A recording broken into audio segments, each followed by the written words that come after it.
Humihiling ng privacy ang pamilya ng mga aktor na si Ronaldo Valdez. Natagpo ang patay at may tama ng bala si Valdez sa loob ng kanyang kwarto kahapon. Ayon sa Instagram post ng kanyang anak na si Jano Gibbs sa adito, "It is with great sorrow that I confirm my father's passing. The family would like to request that you respect our privacy in our grieving moment. Your prayers and condolences are much appreciated."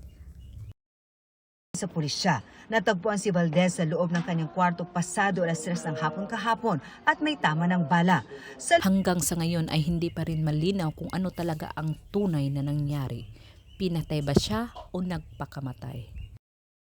Wala na pong malay. May tama sa kanyang right temple po. At yung baril na nasa kanyang kamay pa rin.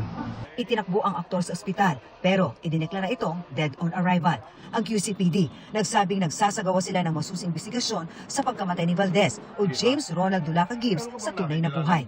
Dahil may nakitang baril sa kwarto, isinailalim sa paraffin test ang lahat ng tao sa bahay ni Valdez.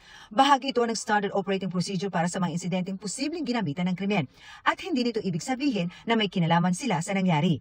Hinihintay pa ang resulta ng paraffin at ballistic test. Kayo mga karandom, ano kaya ang tunay ng nangyari? Pinatay ba siya o nagpakamatay? Please comment down below. Thank you for watching. Please like, share, and subscribe.